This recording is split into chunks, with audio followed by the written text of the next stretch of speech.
You have your flashcards and know the basics behind how to study effectively. The problem now is that you can never find time to review the flashcards you just spent your valuable energy making. This video will show you exactly how to find time in your day to study those flashcards and ace your exams. What is up, YouTube? My name is Aiden Helfont. I am a freshman Cornell University student who makes videos on life advice as well as learning and fitness. Let's get right into it. Strategies for studying more flashcards. Everyone's routines and habits in life are different. I know people that get up at the same time every single day and those that just go with the flow and wake up whenever the heck pleases them. Our flashcard studying habits need to take this into mind. We need to have methods and strategies that we can fall upon even in the craziest moments of life. My best tip for building a habit is to utilize the power of productive downtime. We all have random, small time slots in our day where we're completely free for 5 to 10 minutes. It could be waiting for your coffee in line or during your bus ride to class. The point is that most people use this time to scroll through social media. If you want to be intelligent with your time, use these random slots to study your flashcards. These 5 to 10 minutes add up to an insane amount of time over the day and have led to me studying hundreds of more flashcards than I would have otherwise. My next big tip is to use Anki while in the bathroom. Yep, study the basics of nutrition while sitting on your toilet. I know that it might sound weird, but think about the amount of time we spend on the toilet every day. Whenever I see someone go to the bathroom, they're there for like 30 minutes. Usually they spend this time scrolling through social media. You have the power to change this. When professors ask you in the future how you keep doing so well on the tests they are giving out, you can tell them about your bathroom habits.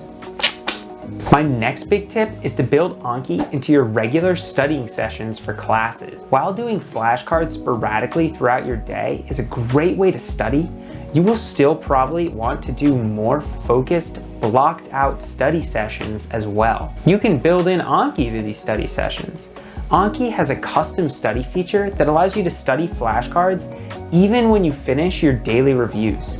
My favorite way to use this feature is to study my entire flashcard bank the days before the test. This lets me review everything that I will need to know for the test. By studying flashcards in this way, I take advantage of dynamic testing. Dynamic testing is a concept brought about in Make It Stick. The idea is that you use the flashcards to test what you do and do not know for the test you're taking. You can then prioritize learning those things in your study sessions since you're weak in those areas. This way, you can use flashcards to build up your weaknesses. Your time is valuable and you shouldn't be spending it studying things you already know. Motivating yourself to study the flashcards.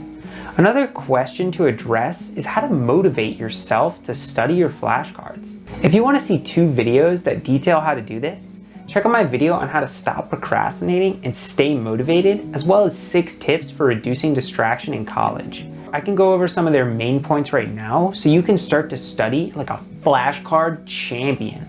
The most helpful tip for me has been to apply Newton's first law of motion when it comes to studying. Newton's first law of motion states that an object in motion stays in motion unless acted upon by some outside force. The same idea can be applied to studying. If we can tell ourselves that we will study for just 5 minutes, we can usually get over the activation energy for starting a task. Once those 5 minutes are up, you will find that you are often already in the zone to keep throwing through your flashcards. Parkinson's law. Another thing that changed my struggle with procrastination is Parkinson's law.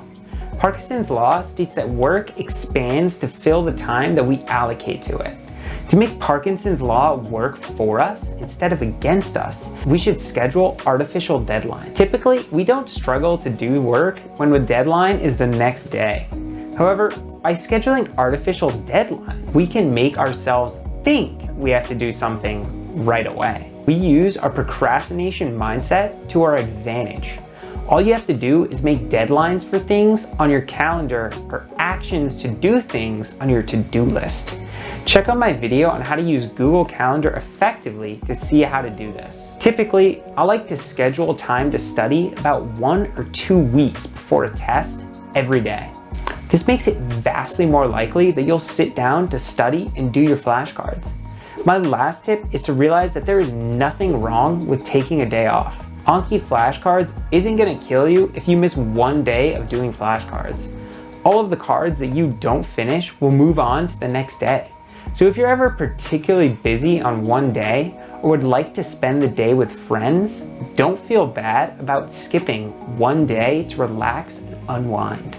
As long as you don't make a habit out of it, you should be fine. If you enjoyed this video, you would love my videos on how to stop procrastinating and stay motivated, and how to have vastly more energy throughout the day. This energy and understanding of procrastination will give you a newfound ability to study effectively.